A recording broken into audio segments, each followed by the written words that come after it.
estamos de vuelta, amables televidentes, en nuestro segundo segmento, conversando con Carolina Escobar Sarti y Úrsula Roldán sobre nuestras apreciaciones sobre el 2015 y los retos a futuro de nuestro país y nuestra sociedad. Como siempre, invitándolos a ustedes a conversar sobre estos mismos temas y a ir llegando también a sus propias conclusiones. En el segmento anterior nos quedamos un poco tratando de problematizar lo que quedó pendiente a la ciudadanía, lo que representa otros temas estructurales y cómo la corrupción sí puede estar vinculada a todos esos temas estructurales que a veces sentimos que se han quedado por fuera. Entonces, le pediríamos a Carolina tal vez un poco el tema del Estado, Carolina.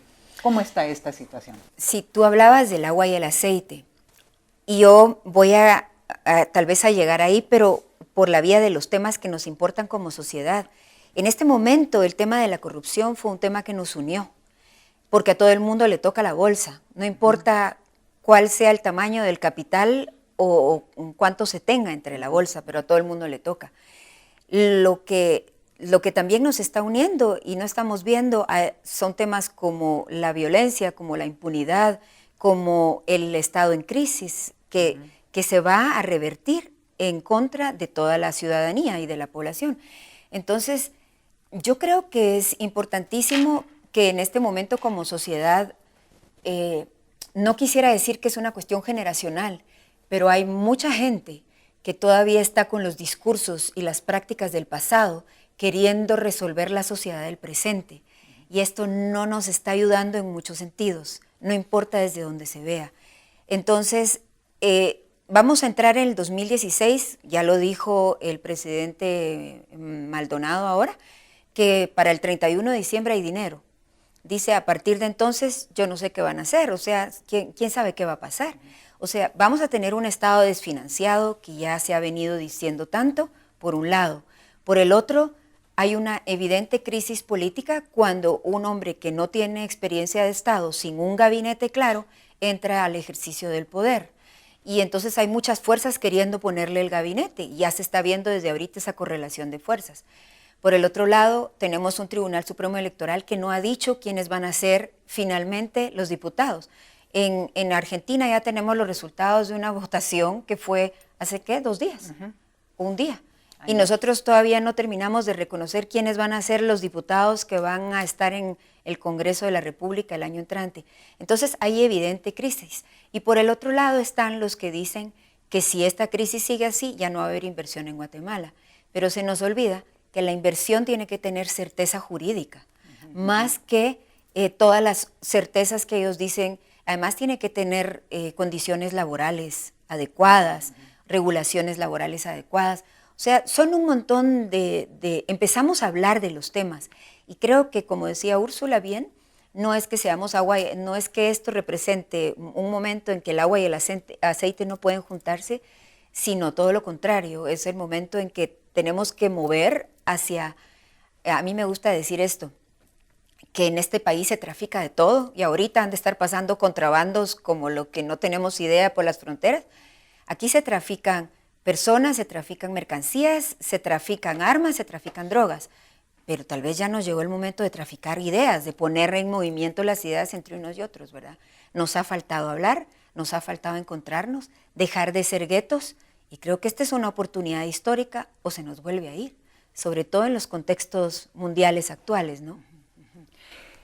Úrsula, entonces, bueno, me parece muy interesante lo que nos dice Carolina. De todos modos, sigue siendo un panorama bastante complejo.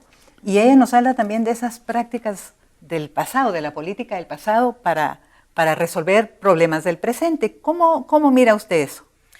Bueno, yo sí veo desde los movimientos sociales en los cuales estoy muy cerca, ¿verdad? Que efectivamente viene un aprendizaje histórico de un conflicto armado que no terminamos, digamos, de cerrar ese círculo de aprendizajes y cerrar ese círculo de lo que nos dejó de positivo, pero también de eliminar aquello que no fue positivo en este conflicto armado.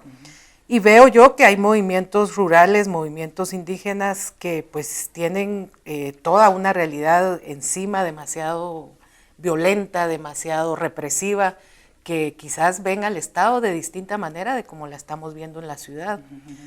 Entonces yo lo que creo es lo que dice Carolina, o sea, sí necesitamos diálogo, pero de doble mirada, no únicamente o sea, que el área rural vea lo que está pasando hoy y que se adhiera a nuestras luchas de la ciudad, sino que también nosotros, que mucha gente no conocía ni el centro de la ciudad, con decir eso. Entonces, mucho menos conocen las realidades rurales, ¿verdad? Y todo lo que está significando esa arremetida que tiene la empresa privada contra las comunidades en lo rural. Entonces, yo creo que es de doble vía la mirada, es de doble vía el diálogo y de encontrar las fórmulas para enfrentarnos a lo que viene. Yo sí veo que viene un momento sumamente difícil, el Estado desfinanciado, las instituciones débiles, la ciudadanía que todavía estamos por fuera. Necesitamos cómo vamos a saber canalizar toda nuestra energía, porque propuestas, yo cada vez que oigo a los comentaristas, a los analistas, muy buena gente, pero no están en el Estado, están por fuera. Entonces, ¿qué hacemos para que esos analistas y estas propuestas que vienen de sociedad civil realmente permeen al Estado? Y ahí definitivamente pasa por una reforma política sumamente seria del sistema político, pero también de mecanismos alternativos al sistema político de cada 4 años. O sea, yo sí creo que debemos de ir a consultas ciudadanas, que eso puede ser un mecanismo interesante. También yo no le llamaría mesas de diálogo, porque ya la verdad es que tenemos procesos perdidos, ¿verdad? Entonces, como propuestas muy concretas, viene lo de la SAT, viene lo de los impuestos, encontramos mecanismos que nos den resultados en un corto plazo, ¿verdad? Porque yo creo que no es falta de propuesta, hay mucha propuesta, pero no hay canales para que sean efectivos en el manejo del Estado. Ahora, si se nos viene, porque seguramente puede pasar que este gobierno sea sumamente débil, pues tendremos que buscar fórmulas de articulación organizativa, ¿verdad? Para encontrar una alternativa. Yo, Carolina, en cuanto Úrsula dijo mesas de diálogo, tú dijiste no, y yo también. Pero de todos modos, sí estamos de acuerdo en que el diálogo es un mecanismo privilegiado para pensar un futuro diferente, ¿verdad? Y lo otro es el tema de la política, porque hay, digamos, la política y lo político y cómo participar con el sistema político que tenemos. Es como un círculo vicioso, pero si tú quisieras, yo te pediría alguna reflexión sobre el tema del diálogo, porque todas y todos hemos participado en diálogos de todo tipo, ¿verdad? Y la frustración es grande, porque la energía puesta en diálogos ha sido grande también. Sí, yo creo que si no hablamos y si no nos encontramos, no salimos de esto. Lo que pasa es que en los contextos en donde se han hecho los famosos mesas de diálogo, mesas de concertación, y podríamos así seguir con por lo menos 7 ejercicios más, sí. Primero tenemos que leer quiénes lo ponen, cuándo lo ponen, en qué contextos lo han puesto y a quiénes llaman. Esto, digamos que cuando se habló de la participación espontánea, se habló de actores y actoras que no habían participado porque no conocían el país y, como dijo Úrsula, ni siquiera conocían la Plaza Central. Y voy a hacer aquí un paréntesis. Yo tengo unas ganas de que aquí en este país alguien haga una jornada de inducción acelerada en donde agarren buses, metan a los que nunca han salido de la zona 14 o zona de cualquier zona y los lleven al interior del país a vivir 6 meses, a ver cómo sienten, cómo les va y cómo regresan después para un ejercicio de otra manera. Cierro el paréntesis. Entonces, yo sí creo que no vamos a tener otra salida, que no sea la de encontrarnos, de hablarnos, y además vamos a tener que ceder todo el mundo. Porque, por ejemplo, en el tema de la visión, cuando hablábamos de causas estructurales, se están manejando, siempre se manejan agendas, las agendas famosas ocultas, de quienes tienen poder de decisión de influir en el Estado y poner a quienes quieren y a quienes no. Cuando se habla aquí es que ¿quién logró votar realmente al presidente? ¿Fue la sociedad civil o tuvo que ver en algo la Embajada de Estados Unidos o tuvo que ver en algo Cooperación Internacional o tuvo que ver en algo algún sector de poder porque teníamos que sacar a Valdizón de la jugada? Esas cosas las tenemos que observar con mucha finura, porque además un país que no ha reconstruido su historia en los centros educativos, que nunca la ha reconstruido, o sea, nunca han pasado por colegios, por institutos, por universidades, las cuestiones históricas de este país y tenemos un vacío procesal. Entonces, esta fue la oportunidad para aprender del Estado, pero hay gente que quiere que nos brinquemos y vayamos a todo como que si nada pasó. Tampoco. Claro que tenemos que ceder en ciertas cosas, claro que ya no nos vienen las recetas del 80, pero tenemos muchísimos desafíos por delante que nos piden bastante más seriedad y mucho de humildad también, ¿no? Muchas gracias, Carolina. Se nos ha terminado nuestro segundo segmento, pero creo que nos dejan inquietudes importantes. Algunas de ellas trataremos de retomarlas en el próximo segmento. No quite la sintonía de este programa.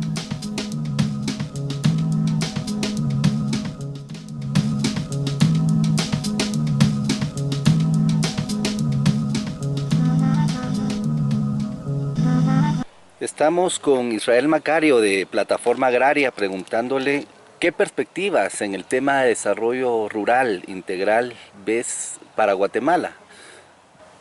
Viendo toda la problemática agraria que tenemos enfocando desde toda una violación en derecho a la alimentación, familias que según datos estadísticos de la CONRED, que son más de 3.000 puntos donde las comunidades están asentadas, ya con un potencial riesgo a desastre, vemos toda una política laboral donde no asegura el derecho de las personas que se puedan gozarse directamente de un salario digno, justo. Vemos las políticas de los empresarios donde no innovan sus estrategias, donde no generan empleos a la población. Vemos un crecimiento demográfico enorme, donde pone en riesgo la salud de la niñez, de los mismos padres de familia, madres de familia, con énfasis en mujeres, donde ponen en riesgo la vida por dar vida también en esta tierra. Vemos también cómo está nuestro sistema de salud, sistema de educación, donde el nivel educativo de Guatemala, lejos de crecer su calidad, sino que viene la tendencia hacia la baja. Eso nos refleja entonces que el futuro de Guatemala no es nada alentador, es retador. Vemos, aunado a eso, que Guatemala vive un país con una situación política meramente sorprendente. El decir que va a llegar un gobierno novedoso, entre comillas, un gobierno que no ha hecho política, entre comillas, un gobierno que no es corrupto, no es ladrón, pero lamentablemente nos encontramos con un gobierno sin claridad política. Vamos a encontrar un gobierno sin planes estratégicos. Vamos a encontrar un gobierno donde acoge un plan que le denomina Catún 32. Es un plan orientado totalmente hacia la oligarquía. Es un plan orientado a la extracción, hacia la explotación. Es un plan orientado hacia cerrar proyectos grandísimas, que nosotros le llamamos megaproyectos. Algunos otros le llaman el circuito tecnológico, donde premian la acumulación, la explotación del territorio. Entonces, vemos un país en Guatemala donde no se espera nada de cambio, no se espera políticas novedosas. Vemos un país día a día adeuda su territorio, adeuda realmente su población.